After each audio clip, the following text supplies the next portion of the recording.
Minute Sport, on vous dit tout.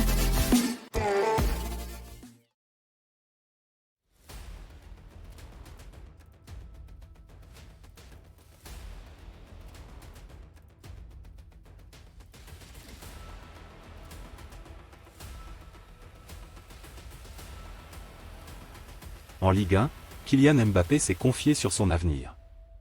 Dans un entretien accordé à GQ, l'attaquant du Paris Saint-Germain Kylian Mbappé a évoqué plusieurs points dont son avenir au sein de la formation francilienne. La pression ne me touche pas négativement et j'en ai besoin pour performer. C'est ça qui permet de maintenir le degré d'excellence requis pour jouer dans les plus hautes sphères.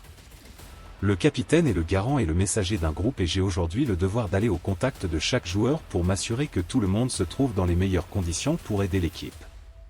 La grande différence par rapport à avant, c'est que mon attention était vraiment concentrée sur ma performance et ce que je pouvais apporter à l'équipe de manière individuelle.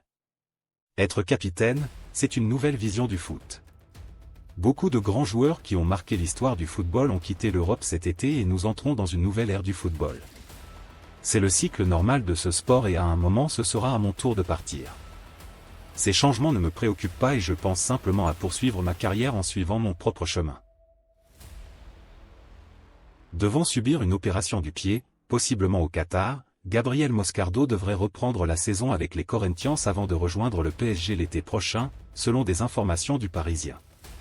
Les deux clubs doivent trouver un cadre légal à l'opération. Moscardo va-t-il se faire opérer en tant que joueur des Corinthians ou du PSG?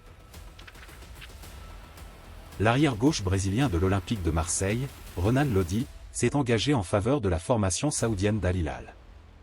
Arrivé sur les bords de la Canebière en juillet 2023, en provenance de l'Atlético Madrid contre 20 millions d'euros, le défenseur de 25 ans a déjà quitté le club phocéen et cela malgré une bonne adaptation. Il va désormais découvrir la Saudi Pro League sous les couleurs d'Al Hilal. Cette vente permet à l'Olympique de Marseille de disposer d'une marge financière pour de futurs achats, comme le latéral gauche suisse Garcia et l'attaquant camerounais Mumbagna. En parlant du latéral suisse, l'OM a recruté Ulysse Garcia aux Young Boys dans le cadre d'un transfert estimé à 3 millions d'euros, hors bonus. Mamadou Sarr, le jeune talent de la défense de l'Olympique lyonnais, est sur le point de rejoindre Molenbeek en Belgique pour un prêt de 6 mois. Malgré l'intérêt manifesté par des clubs comme l'AC Milan et le Bayer Leverkusen, qui souhaitaient acquérir le jeune défenseur central de manière définitive, durant ce marché des transferts hivernales, l'Olympique lyonnais a choisi de conserver son jeune défenseur central pour l'avenir. Les dirigeants rhodaniens voient en Mamadou Sarr un élément clé pour les saisons à venir et souhaitent qu'il gagne en expérience et en temps de jeu sous la direction de l'entraîneur Claudio Cassapa à Molenbeek, un autre club appartenant au réseau du propriétaire américain de l'OL, à en croire les informations du quotidien L'Équipe. Le Stade Rennais aurait formulé une offre impressionnante pour attirer Pierre Lesmelou, actuellement au Stade brestois. Selon Jean-Michel Larquet, intervenant dans l'émission « Roten sans flamme » sur RMC, l'offre de Rennes inclurait un salaire 3 à 4 fois plus élevé que celui qu'il perçoit à Brest. Cette proposition serait tellement alléchante que le milieu de terrain aurait déjà donné son accord pour rejoindre le club rival.